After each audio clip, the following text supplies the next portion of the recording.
ಬಿಜೆಪಿಯ ಬೂತ್ ಸಭೆಯಲ್ಲಿ ಸಿಕ್ಕಾಪಟ್ಟೆ ಹೈಡ್ರಾಮಾ ನಡೆದಿದೆ. ಈಶ್ವರಪ್ಪ ಅವರ ಅಳಿಯ ರಾಮಲಿಂಗಪ್ಪ ಅವರು ನಾಯಕನ ತರಾಟೆಗೆ ತಗೊಂಡಿದ್ದಾರೆ ಚೆನ್ನಾಗಿ. ಯಾಕಂತಂದ್ರೆ ಎಲ್ಲೋ ಒಂದ್ ಕಡೆ ತನ್ನ ಫೋಟೋವನ್ನ ಎಲ್ಲದರಲ್ಲೂ ಕೈ ಬಿಡ್ಲಾಗ್ತಾ ಇದೆ. ಕುರುಬರಿಗೆ ಪ್ರಾತಿನಿಧ್ಯ ಕಡಿಮೆ ಆಗ್ತಾ ಇದೆ, ಪ್ರಾತಿನಿಧ್ಯವನ್ನೇ ಕೊಡ್ತಾ ಇಲ್ಲ ಕುರುಬರಿಗೆ ಇಲ್ಲಿ ಅಂತ ಅಳಲು ತೋಡ್ಕೊಂಡಿದ್ದಾರೆ. ಅಭ್ಯರ್ಥಿ ಶ್ರೀರಾಮುಲು ಅವರ ಮುಂದೆಯೇ ತೀವ್ರ ಅಸಮಾಧಾನವನ್ನ ರಾಮಲಿಂಗಪ್ಪ ಅವರು ಹೊರ ಹಾಕಿದ್ರು. ಕೆಎಸ್ ಈಶ್ವರಪ್ಪ ಅವರ ಅಳಿಯ ರಾಮಲಿಂಗಪ್ಪ ಅವರು ಕುರುಬ ಸಮಾಜವನ್ನ ಕಡೆಗಣಿಸಲಾಗ್ತಾ ಇದೆ, ಎಲ್ಲ ಕಾರ್ಯಕ್ರಮದಲ್ಲಿ ನನ್ನ ಫೋಟೋ ಕೂಡ ಕೈ ಬಿಡಲಾಗ್ತಾ ಇದೆ ಅಂತ ಅಭ್ಯರ್ಥಿ ಶ್ರೀರಾಮುಲು ಅವರ ಮುಂದೆನೆ ಅಸಮಾಧಾನ ತೋಡ್ಕೊಂಡ್ರು. ರವಿಕುಮಾರ್, ಬಿಜೆಪಿಯ ರವಿಕುಮಾರ್ ಅವರು ರಾಮಲಿಂಗಪ್ಪ ಅವ್ರನ್ನ ಸಮಾಧಾನ ಪಡಿಸಿದ ಘಟನೆ ನಡೆಯಿತು.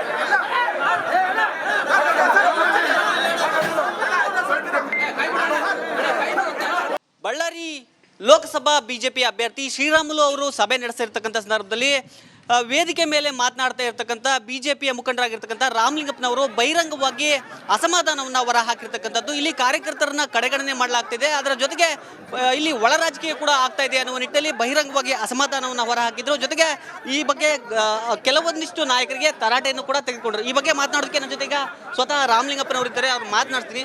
ಸರ್, ಈಗ ಬಳ್ಳಾರಿ ಬಿಜೆಪಿಯಲ್ಲಿ ಕೆಲವು ನಾಯಕರನ್ನ ಹತ್ತಿಕ್ಕುವ ಕೆಲಸ ನಡೀತಾ ಇದೆ ಅಂತ ಹಿಂದೆನೂ ಕೂಡ ಹೇಳಿದ್ರಿ, ಇವತ್ತು ಕೂಡ ಬಹಿರಂಗವಾಗಿ ವೇದಿಕೆ ಮೇಲೆ ಹೇಳಿದ್ರಿ, ಏನು ಹೇಳ್ತೀರಿ ಸರ್? ಖಂಡಿತ ನೀವು ಹೇಳ್ತಕ್ಕಂಥದ್ದಲ್ಲಿ ಸತ್ಯ ಇದೆ. ಯಾರು ಹತ್ತಿಟ್ಟರು ಕೂಡ ನಮ್ಮ ಹೋರಾಟ ಮಾಡ್ತಕ್ಕಂಥವ್ರು ಯಾರು ಹತ್ತಿಟ್ಟರು ಕೂಡ ಹಿಂದೆ ಹೋಗಿ ಸಾಧ್ಯನೇ ಇಲ್ಲ. ಇದಕ್ಕೆ ಸಾಕ್ಷಿ ಬಳ್ಳಾರಿ ಬುಡ ಅಧ್ಯಕ್ಷ ಸ್ಥಾನ ಕೊಟ್ಟು ಬೆಳಿಗ್ಗೆ ತೆಗೆದ್ರ ಸಹಿತವಾಗಿ ಅದಕ್ಕೆ ಹಂಜಲಿಲ್ಲ, ಎದರಿಲ್ಲ. ವಾರ್ಡಾ ಚೇರ್ಮನ್ ಕೊಟ್ಟರು 3 ತಿಂಗಳು ಪೆಂಡಿಂಗ್ ನನಗೋಸ್ಕರವಾಗಿ. ನಾನು ಬಳ್ಳಾರಿ ಇದ್ದವರಿಗೆ ಕೊಟ್ಟು ಸುಮ್ಮನಿಲ್ಲ. ಸಂಡೂರು ಬಹಳ ಹಿಂದುಳಿದವರ್ಗ ಪ್ರದೇಶ, ಅಲ್ಲಿ ಸಾಮಾನ್ಯ ಕಾರ್ಯ ಸಿಗಬೇಕು, ಅಲ್ಲಿ ಆ ಕ್ಷೇತ್ರ ಬೆಳಿಬೇಕಂತೇಳಿ ಬಿಟ್ಟ ಆ ಕ್ಷೇತ್ರ ಸಿಗ್ತದೆ. ಅಂಥ ಟೈಮಲ್ಲೇ ನಾನು ಅಧಿಕಾರಕ್ಕಾಗಿ ಅಂಟಿಕೊಂಡ ಮನುಷ್ಯ ಅಲ್ಲ. ಇವತ್ತು ನಡೆದಂಥ ಘಟನೆ ಏನಂದರೆ, ಪೂರ್ವಭಾವಿ ಸಭೆಯಲ್ಲಿ ನಡೀತಕ್ಕಂಥ ಸಭೆಯಲ್ಲಿ ನನ್ನ ಮಾತಾಡೋಕ್ಕೆ ಬಿಟ್ಟ ಸಮಯದಲ್ಲಿ ಮಾತಾಡಿದೆ. ಇವತ್ತು ಕರೆದಿರೋದು ಬೂತ್ ಸಶಕ್ತಿ, ಬೂತ್ ಮಟ್ಟ ಶಕ್ತಿ ಆಗಬೇಕೆಂಬ ದೃಷ್ಟಿಯಿಂದ ಕರೆದಂತ ಪ್ರತಿಯೊಬ್ಬರು ಬೂತಲ್ಲಿ ಹೋಗಬೇಕು, ಕೆಲಸ ಮಾಡಬೇಕು ಅಂತ ಹೇಳಿ ಮಾತಾಡ್ದ ಬರೀ ಬೂತ್ ಕಾರ್ಯಕ್ರಮಕ್ಕೆ ಮಾತ್ರ ಸೀಮಿತ ಆಗಬಾರ್ದು. ಇನ್ನೊಂದು ಎಲೆಕ್ಷನ್ ಬರ್ತಾರೆ ಅವರೊಬ್ಬ ಲೀಡರ್ ಆಗಬೇಕು, ಜಿಲ್ಲಾ ಪಂಚಾಯತಿ ಮೆಂಬರ್ ಆಗಬೇಕು, ತಾಲೂಕ್ ಪಂಚಾಯತಿ ಮೆಂಬರ್ ಆಗಬೇಕು. ಒಂದು ಜಾತಿ ಸೀಮಿತ ಆಗಿರ್ತಕ್ಕ ಉಡ್ಸ್ಬಾರ್ದು. ಈಗಲಿಂದ ಹುಟ್ಟು ಹಾಕಿದ್ರೆ ಜಿಲ್ಲಾ ಪಂಚಾಯತಿ ತಾಲೂಕ್ ಪಂಚಾಯತಿಗೆ ನಾನು ಹೇಳಿದೆ.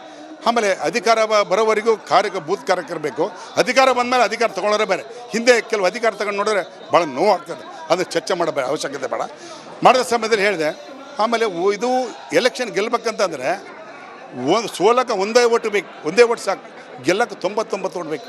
ಅದೇ ರೀತಿಯಾಗಿ ಎಲ್ಲ ಸಮಾಜದ ಬೇಕು. ನಾನು ತಿರುಗಿ ಬ್ಯಾನರ್ ನೋಡಿದ ಸಮಯದಲ್ಲಿ ಒಬ್ಬ ಕುರುಬ ಸಮಾಜದಿದ್ದಿಲ್ಲ. ಈ ಥರ ಗಲಾಟೆ ಮಾಡಿದ ಇನ್ನು ಮುಂದೆ ಹೇಳ್ತಾರೆ ಕುರುಬ ಸಮಾಜ 4-5 ಕುರುಬರು ಹಾಕಿರ್ತಾರೆ. ಯಾಕೆ